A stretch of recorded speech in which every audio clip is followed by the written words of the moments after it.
teman-teman, selamat bergabung pada kebaktian youth pada pagi hari ini. Sebelum kita memulai kebaktian youth pada pagi hari ini, kita bisa memulai dengan doa pembukaan yang akan dipimpin oleh Coach Jojo.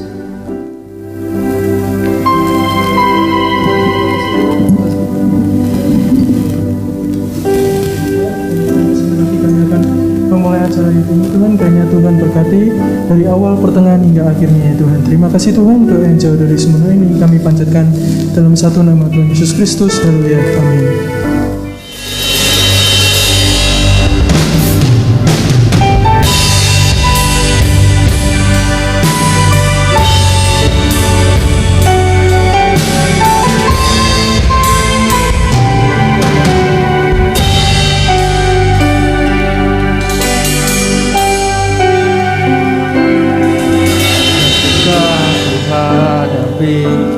Kehidupan ini, jalan mana yang harus ku pilih? Ku tahu ku tak sanggup, ku tahu ku tak mampu. Hanya Kau Tuhan tempat jawabanku. Aku tahu tak pernah sendiri, sebab Engkau Allah yang menggendongku. Tanganmu membelaiku, cintamu memuaskanku. Kau mengangkatku ke tempat yang tinggi. Janjimu seperti fajar pagi hari yang tiada pernah terlambat bersinar. Cintamu seperti sungai yang mengalir, dan ku tahu betapa dalam kasih-Mu.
mari kita siapkan hati kita untuk mendengarkan sabda firman Tuhan.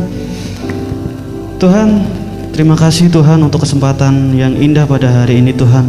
Kami boleh bersatu hati memuji memuliakan nama-Mu Tuhan. Kiranya berkati kami dimanapun kami berada Tuhan. Baik kami youth yang ada di tempat ini, bahkan kami teman-teman kami youth yang menyaksikan melalui via online ya Bapak. Biarlah Tuhan sendiri yang akan urapi kami satu persatu Tuhan. Kami siapkan hati kami mau mendengarkan sabda kebenaran firman-Mu.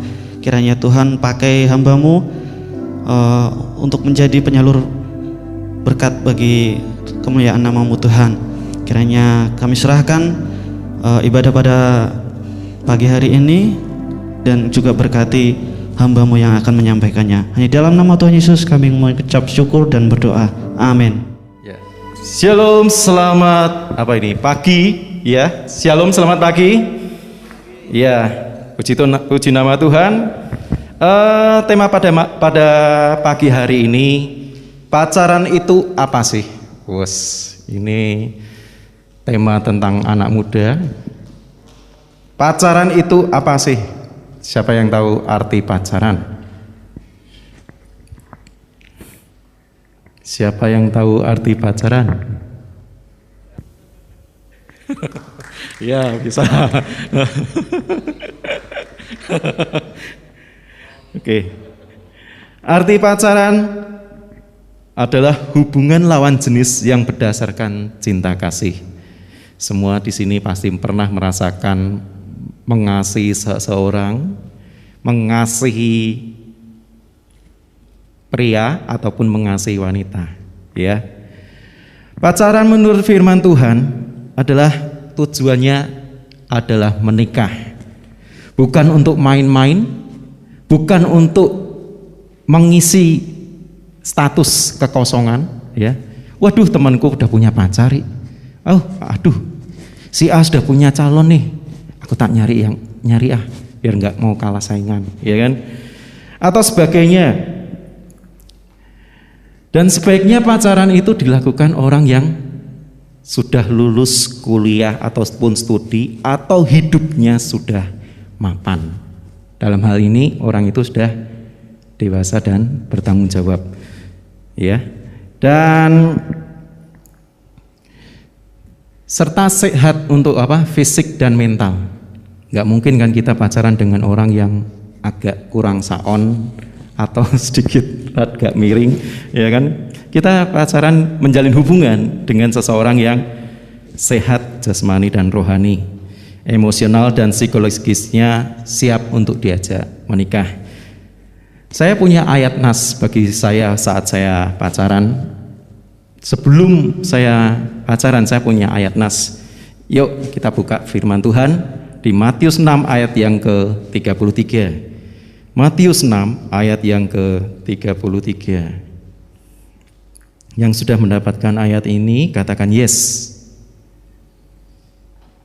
Matius 6 ayat yang ke-33. Sudah mendapatkan? Ya, yes, semangat ya. Yuk pada hitungan ketiga kita baca bersama-sama. 1, 2, 3. Tetapi carilah dulu kerajaan Allah dan kebenarannya, maka semuanya itu akan ditambahkan kepadamu. Sekali lagi, tetapi carilah dahulu kerajaan Allah dan kebenarannya, maka semuanya itu akan ditambahkan kepadamu. Itu ayat nas bagi saya, ayat emas banget saat saya pingin mencari jodoh buat saya. Tuhan, aku ingin nyari jodoh. Aku bukan nyari pacar, aku nyari jodoh, aku nyari istri. Yang cewek aku ingin cari suami yang bisa yang dewasa dan bertanggung jawab. Dan ayat nas yang kedua bagi saya itu terdapat di 1 Korintus 13 ayat yang keempat. Saya akan bacakan 1 Korintus 13 ayat yang keempat. Kasih itu sabar, kasih itu murah hati, ia tidak cemburu. Nah, ini yang saya tekankan buat kita semua. Kalau kita menjalin hubungan antara pria dan cewek dengan yang pria, ya kan? Standarnya apa? Dasarnya adalah kasih. Saat kita pacaran tanpa kasih, itu nggak akan langgeng. Contohnya, kita punya cewek, ya kan? Tahu-tahu cewek itu diajak teman kita cowok naik sepeda motor. Waduh, cewek gue ini diajak boncengan, aku cemburu buta. Tahu-tahu pulang-pulang dicegat. Balikmu rak selamat. Memang namanya nggak selamat. Namanya mungkin Joko Budi, ya kan? Memang namaku bukan selamat, aku Budi. Ya udah. Dan singkat cerita, saat kita tidak memiliki kasih, itu berarti kita tidak mempercayai pasangan kita. Tuhan mengajarkan apa? Kasihlah sesamamu. Tuhan itu kasih. Kalau kita nggak dekat dengan Tuhan, kasih itu nggak nempel dalam hidup kita. Ya, kriteria dalam mencari pacar, nih bagi yang masih jomblo atau yang masih PDKT, ya, ada 2 tips. Yang pertama, ini poinnya tidak jauh dari yang dulu-dulu. Pasti orang itu takut akan Tuhan. Orang itu takut akan Tuhan, itu yang pertama. Yang kedua adalah dewasa dan bertanggung jawab. Berikut saya akan nyampein etika dalam pacaran. Sebenarnya ada poinnya banyak, tapi saya akan mempersingkat. Yang pertama, harus bisa bagi waktu antara studi dan pacaran. Untuk orang-orang yang masih sekolah, orang-orang yang teman-teman yang masih kuliah, harus membagi studi dan pacaran. Misal, ya, waktunya sekolah, izin sama mama, aku berangkat sekolah ya, berangkat. Pamitnya pergi ke sekolah sama mama, malah mampir ke tempat ceweknya, malah mampir ke tempat cowoknya, padahal itu jam-jam sekolah. Atau suka pulangnya suka yang larut malam. Aku pulang larut malam. Mamanya menjawab, kamu nggak usah pulang larut malam, kenapa nggak pagi sekalian?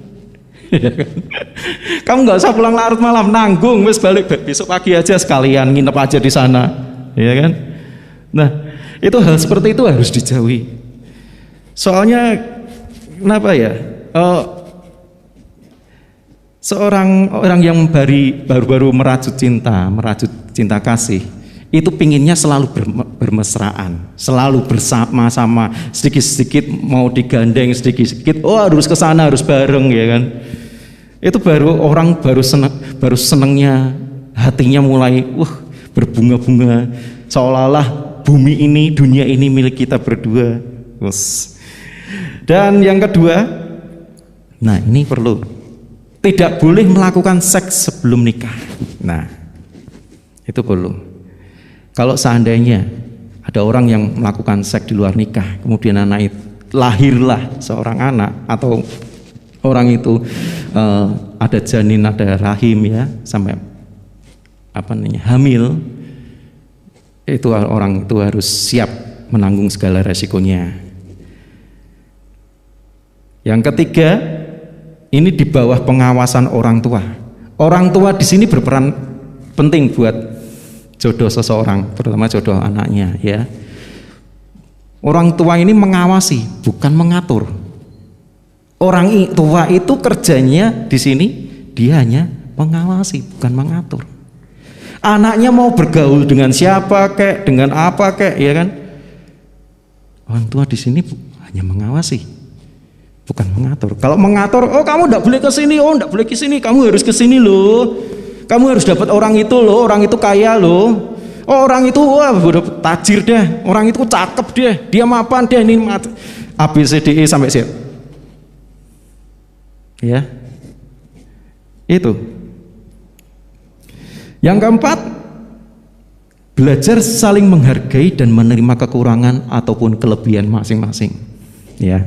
Misal kita punya cewek yang suka jagonya, yang suka sedikit-sedikit, maaf ya, ini menteri kebersihan sedikit-sedikit gini. Kita harus bisa menerima kelemahan dan kelebihan masing-masing. Ada juga, pacarku bisa masak, wah pinter banget, masak aja luar biasa. Masak air, wah cepet banget. Gosong lagi, sampai airnya asat lagi, tinggal pancinya tok. Ya kan? Nah, yang selanjutnya poin kelima, belajar dewasa rohani. Belajar untuk bersikap sabar, saling mengalah, dan tidak mudah emosional. Ini khususnya untuk yang cowok. Kadang cowok tuh emosional lebih gede, ya kan, daripada cewek. Saat menikah, tentu masalah akan semakin bertambah banyak ketimbang saat kita pacaran. Bener enggak? Yang sudah menikah, permasalahan pasti akan tambah banyak, enggak tambah sedikit daripada saat kita pacaran. Ya Pak ya.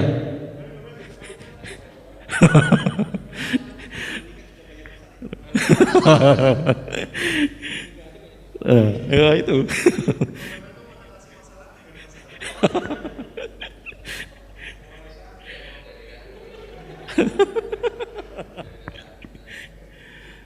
Oke, next poin ke-6. Untuk pria belajar untuk mencari nafkah, dan untuk sang wanita belajar untuk menjadi ibu rumah tangga. Kita nggak mau dong kita punya calon suami atau calon istri yang isinya cuma tidur, ya kan, keset ibaratnya, nggak mau kerja. Ya, kalau kita punya cowok, ya kan, bagi cewek ini, oh cowok saya, oh sergap, ngakunya padahal aslinya dia keset banget. Emang nanti istri mau dimakanin apa? Makanin batu atau makanin apa? Ya. Untuk poin selanjutnya adalah belajar untuk setia. Nih, tidak cuma cowok aja, tapi juga cewek. Pakai kata-kata satu aja. Secantik-cantiknya cewek, lebih cantik istriku. Secakep-cakepnya cowok, lebih cakep suamiku. Jadi perkataan adalah doa. Jangan dibalik, secantik-cantiknya cewek lain, lebih cantik cewek tetangga. Jangan dibalik teman-teman ya. Dan ini yang poin yang bagi saya ini, poin yang terakhir adalah yang pertama ini ya, penting banget.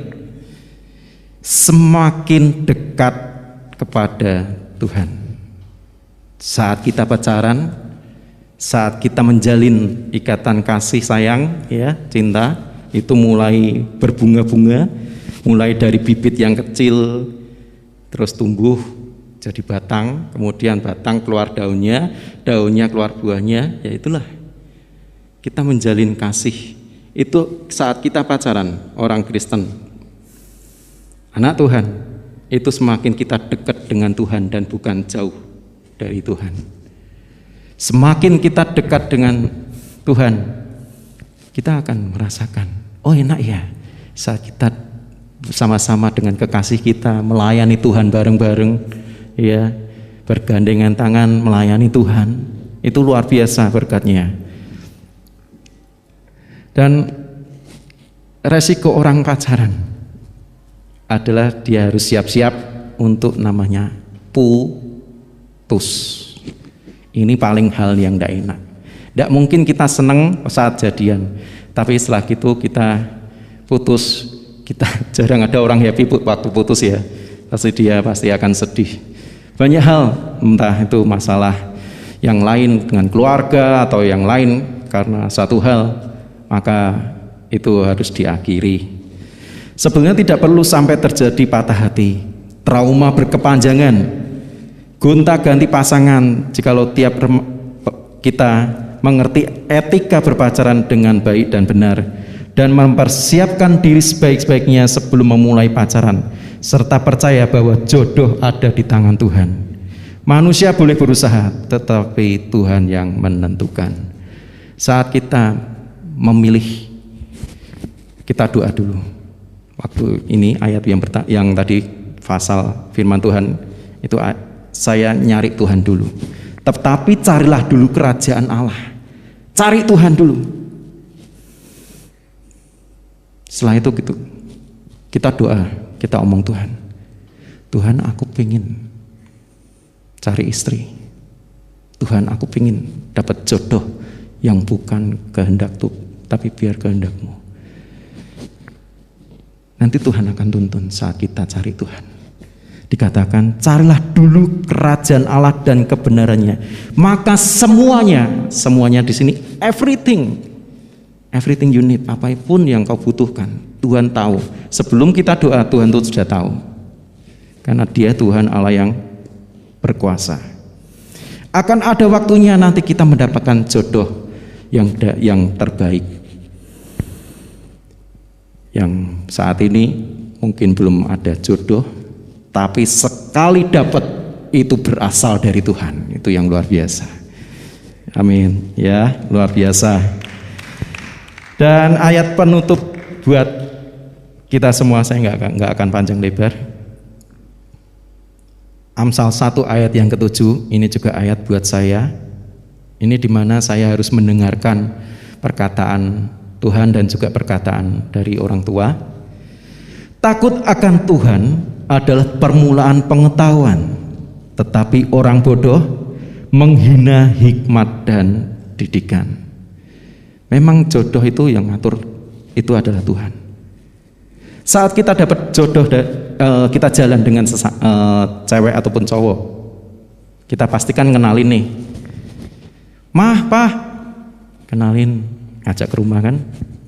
Ini misalnya si siapa ya, si Yuli, ya kan, nggak ada yang namanya Yuli ya. Ini aku punya temen cewek, pah, mah, namanya Yuli, kenalin deh. Oh ya, seminggu, 2 minggu, bahkan sampai sebulan, 2 bulan, akhirnya berbulan-bulan. Orang tua itu akan melihat berapa lama kita ada frekuensi kita untuk bertemu dengan ceweknya. Berapa lama kita mendekatkan cewek kita mengajak ke keluarga kita untuk diperkenalkan. Ada pepatah Jawa, weting tresno jalaran saka kulino. Kesetiaan itu timbul karena itu sudah terbiasa. Karena hal-hal yang terbiasa, kesetiaan itu timbul. Jadi saat kita baru kenalan cewek, kita harus bersiap. Pertama yaitu doa sama Tuhan.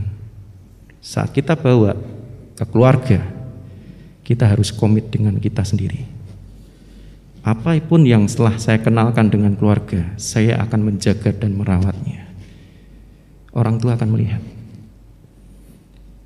Dan orang tua pasti akan ada timingnya, ada waktunya untuk berbicara dengan calon kita. Pasti. Pergunakan waktu itu untuk mengenal satu dengan yang lainnya. Cewek kita ataupun cowok kita itu tuh bukan untuk pacaran dengan kita sendiri, tapi untuk keluarga kita. Karena kita nggak mungkin dong kita hidup dengan suami sendiri, istri sendiri, ya kan? Kita pasti perlu bimbingan, perlu masukan dari orang tua kita. Karena orang tua kita tuh yang mendidik kita dari kecil sampai hingga kita besar. Kita perlu masukan-masukan. Seperti firman Tuhan yang tadi. Orang bodoh akan menghina didikan dan hikmat. Tapi di sini saya percaya nggak ada orang yang seperti itu. Cari Tuhan. Yang mungkin saat ini baru PDKT ataupun baru menjalin hubungan atau pas sekarang baru putus, kita percaya Tuhan sediakan yang terbaik. Tuhan gak ingin melihat masa lalumu. Tuhan ingin kita move on. Tuhan ingin kita bangkit. Lupakan masa lalumu. Buang. Tapi kita sendiri harus introspeksi diri.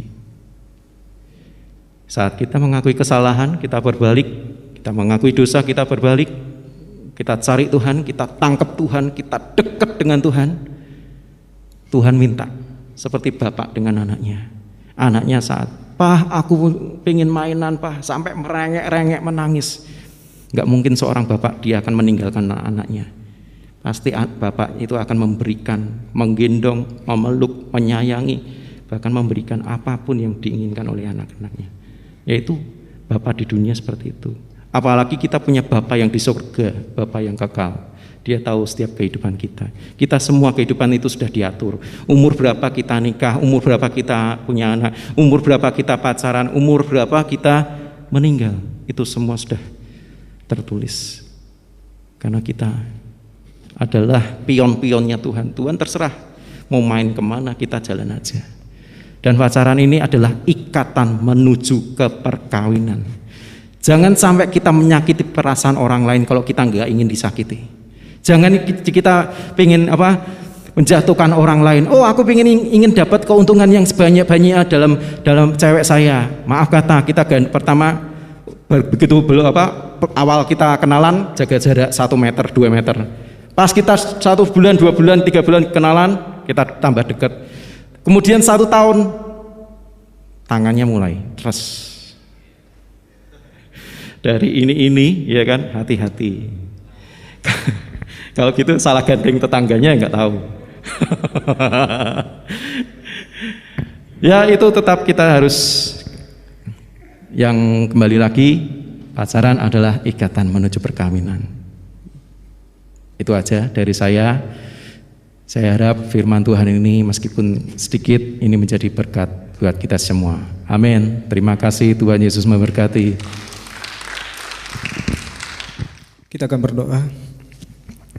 Terima kasih Tuhan atas firman-Mu yang indah yang sudah kami dengar bersama-sama, dan juga beberapa saudara kami yang sudah sharing dan juga menyampaikan pengalaman hidup mereka. Agar kami anak-anak muda ini semakin datang kepada Tuhan, mencari wajah-Mu terlebih dahulu, dan mau menyerahkan seluruh kehidupan kami, pernikahan kami, kekasih jiwa kami serahkan dalam tangan Tuhan. Dan kami tahu masa depan kami bersama dengan Tuhan tidak akan pernah sia-sia. Dan kami tahu Tuhan bahwa Tuhan selalu mengasihi kami dan mempertemukan kami dengan orang-orang yang Kau kasihi juga. Terima kasih Tuhan Yesus, berkati Saudara Martin yang sudah menyampaikan firman-Mu di dalam nama Yesus. Haleluya. Amin.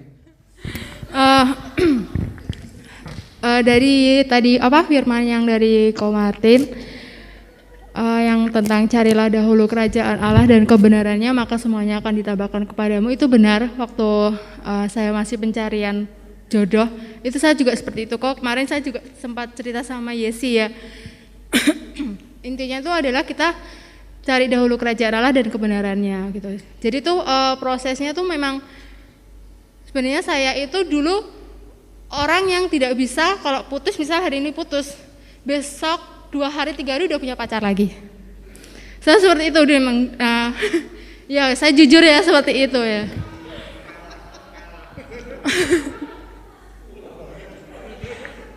Paling lama paling seminggu lah. Ya seminggu tuh udah punya pacar. Nah, tapi kan seperti itu kan ada titik di mana kita tuh capek gitu loh.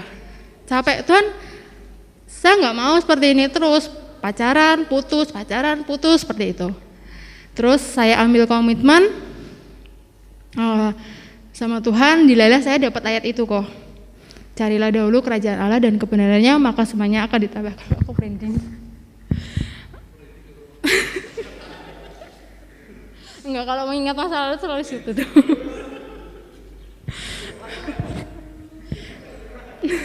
Ya itu ayat yang saya terima itu. Terus oke Tuhan, saya mau ambil komitmen. Saat saya putus, waktu itu saya memang putus sama mantan, dan saya memang udah di saat titik yang lelah.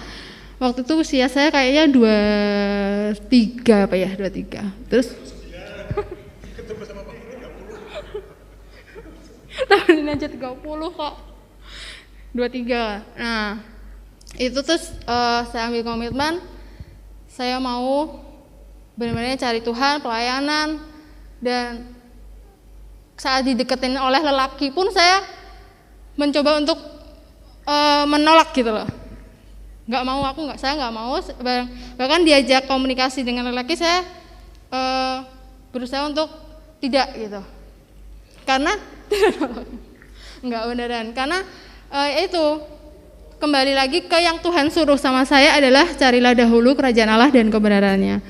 Tepat beberapa bulan ibu gembala dari gereja kakak saya itu bilang, tante kok tergerak hati untuk ngikutin kamu ke wanita bijak single. Ada yang tahu nggak? Ya itu ya, wanita bijak single. Apa itu tante? Ya pokoknya kamu ikut aja. Terus bayarnya berapa tante? Udah ikut aja, ngomong gitu. Akhirnya saya ikut di Ungaran situ 3 hari apa 4 hari ya saya lupa. Itu benar-benar saya diproses di situ, dimana sebenarnya itu adalah kekosongan dari seorang ayah. Kenapa saya bisa ingin sekali, maksudnya bukan ingin sekali, maksudnya kalau pacaran putus, pacaran lagi, itu karena saya ingin mencari perhatian seperti itu. Nah itu yang di situ saya diproses di situ, mau dilepaskan rasa kekosongan, rasa yang kepahitan terhadap ayah saya itu dihapuskan seperti itu. Terus ya mungkin saat itu juga Tuhan yang sedang mempersiapkan saya untuk berdiri sendiri tanpa seorang lelaki, itu kamu bisa. Nah di situ saya mulai kuat dan benar-benar yang pokoknya nurut gitu loh, apa yang Tuhan mau saya nurut gitu. Terus setelah kayaknya tepat setahun deh, itu saya menjomblo kan, tepat setahun ya kakak saya bilang, nanti ada yang WA kamu. Ternyata dia yang WA saya.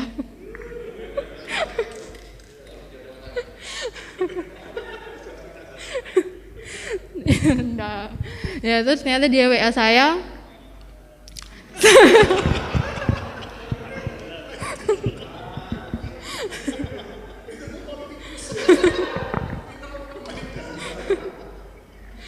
Ya itu terus. Ya itu terus saya kembali lagi berdoa, maksudnya minta petunjuk Tuhan apakah ini yang terbaik gitu. Kalau kebetulan karena kakak saya yang suruh, saya respon seperti itu. Terus benar-benar saya minta Tuhan kalau memang ini yang terbaik, tolong berikan saya tanda gitu. Maksudnya kebetulan kan udah setahunan ya saya tidak membuka hati kan, ya, ibaratnya kayak hati saya tuh maksudnya deket sama cowok tuh bisa apa enggak gitu loh. Nah saya mau minta tanda sama Tuhan, kalau memang dia jodoh saya, beri feeling ke hati saya gitu loh. Nah hari pertama kita ketemu ya sayang, dia tuh ngajaknya saya itu ngedate-nya ke gereja. Ngedate-nya tuh hari Sabtu itu dia pelayanan di gerejanya dia, di gereja yang waktu itu di GKI Majapahit ya. Ya waktu itu pertama kali kita ketemu, kita ke sana. Ya saya diajaknya ke gereja gitu. Wah ini kayaknya orang baik-baik nih. Ternyata tidak.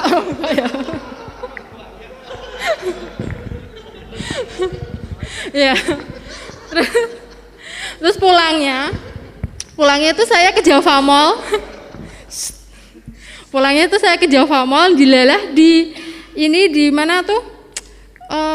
Yang kayak bawahnya gini loh, di apa itu kayak di lantai satunya itu kan ada kayak pameran wedding organizer kayak gitu. Terus kita dikasih ini apa? Lebaran. Dia langsung nanya, kapan nih kakak bisa ngelamar? Gitu, dia langsung bilang gitu. Padahal itu baru hari pertama. Kapan nih kakak bisa ketemu orang tua gitu.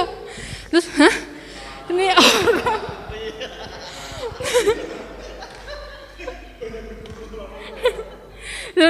Loh, ini baru pertama ketemu udah bilang gitu.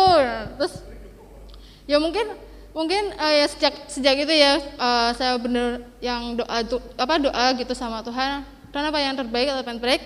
Terus ya sering berjalannya waktu Tuhan kasih gitu feeling ke saya. Sebenarnya belum waktu awal ketemu, Tuhan ini orangnya.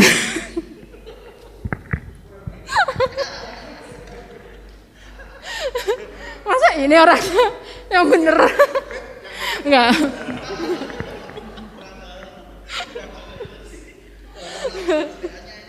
Enggak, ternyata dia memang setelah menjadi suami itu memang benar suami yang baik, suami yang bertanggung jawab. Itu hasil dari kita carilah dahulu kerajaan Allah dari kebenarannya, maka Tuhan yang kasih yang terbaik buat saya gitu. Semoga ya untuk selamanya. Semoga untuk selamanya ya. Amin. Oke, kalau tadi Esther waktu pacaran, sekarang saya 2 apa 3 hari yang lalu Kak Reni ngomong gini, kamu dapat saya rugi apa untung?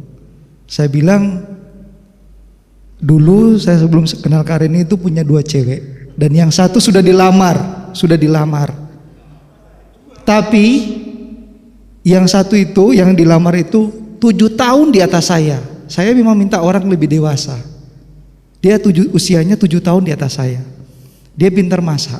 Saya itu punya kriteria cari cewek yang bisa masak. Bukan yang chef ya, bukan. Yang penting bisa masak. Kenapa? Alasannya kalau seorang perempuan bisa masak, dia tidak akan mengerengek-rengek minta jajan setiap hari, alias ke warung makan. Karena background saya itu orangnya sederhana tapi ndak mau aneh-aneh gitu loh. Kalau minta setiap hari, katakanlah sekarang misalnya saya menikah dengan orang yang ndak bisa masak, 1 kali jajan coba kita pakai rumus kita, sekali jajan orang 2 ya, paling ndak 50.000 kan, sehari 150.000, cari uang susah kan. Nah itu karena kebiasaan saya sendiri. Nah makanya saya minta Tuhan, saya mau cari cewek yang bisa masak. Oke, yang benar betul, yang pertama ini yang saya lamar itu bisa masak, cuman usianya 7 tahun di atas saya. Papa saya menantang saya mati-matian, tidak boleh. Tapi akhirnya dia lamar, tapi tetap doanya tidak. Mama saya boleh. Dengan berjalannya waktu dan Tuhan berikan titik terang.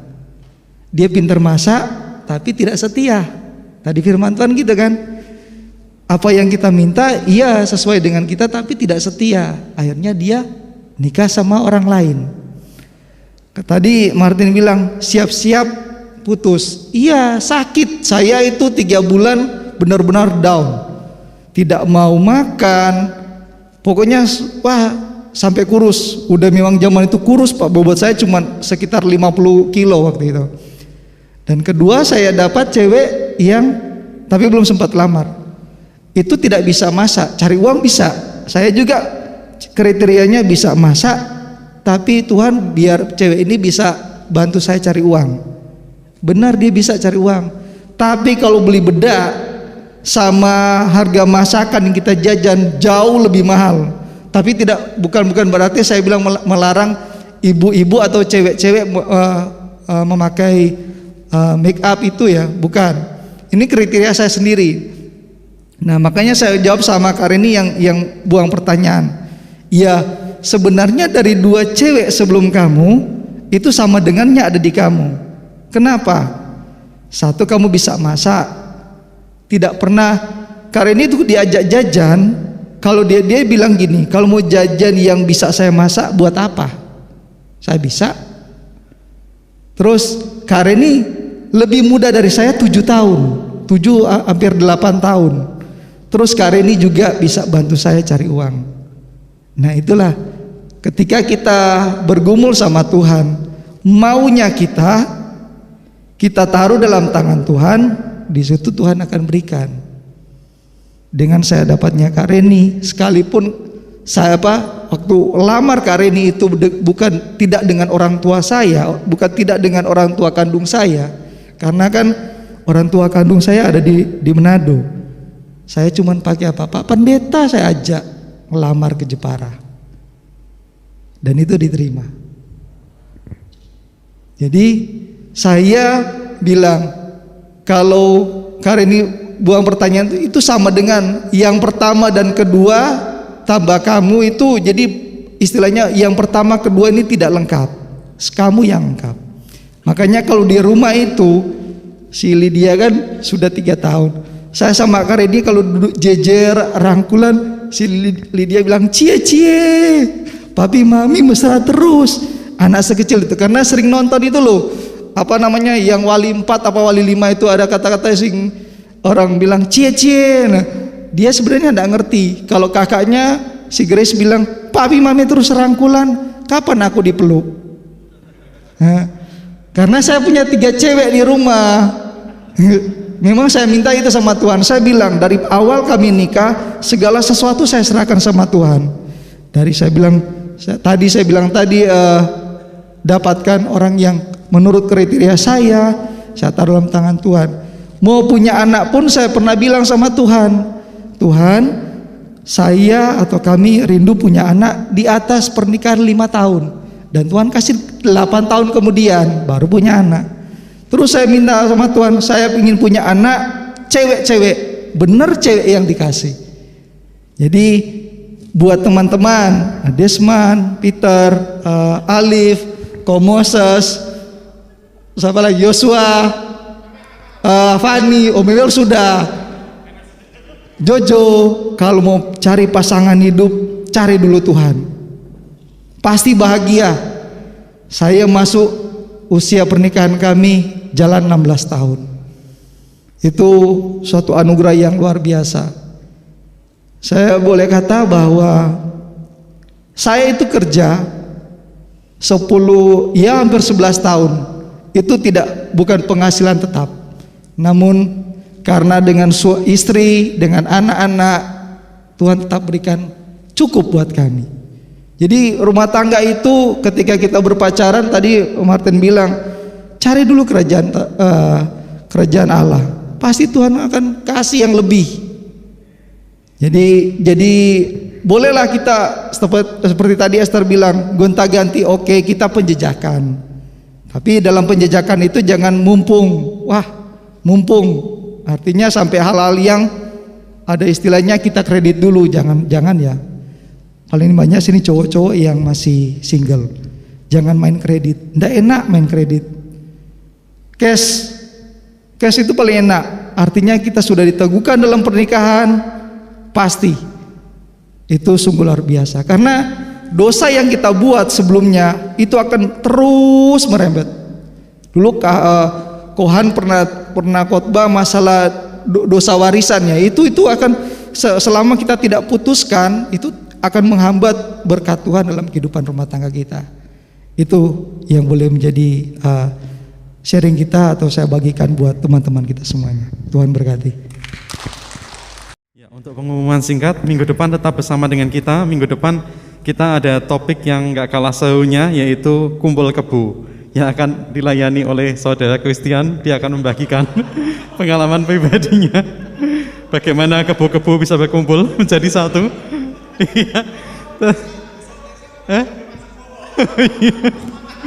Dia akan membagikan bagaimana ini kebu-kebu bisa berkumpul menjadi satu.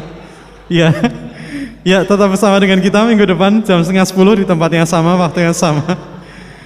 Ya, oke, saya undang kita semua untuk bangkit berdiri. Saya mohon Kak Steph bisa berdoa untuk doa berkat. Mari teman-teman kita masuk di dalam doa sebelum kita pulang. Bapa di surga, kami mengucap syukur buat kebaikan-Mu, buat lawatan Tuhan dalam kehidupan kami. Kami boleh mengikuti ibadah youth ini Tuhan. Kami percaya semua karena anugerah Tuhan. Tuhan, sebentar lagi kami akan pulang. Biarlah kami membawa berkat-berkat yang daripada Tuhan, anugerah damai sejahtera, cinta kasih dari Tuhan Yesus Kristus menyertai kami semuanya mulai dari saat ini sampai selama-lamanya. Dalam nama Yesus kami berdoa, haleluya, amin.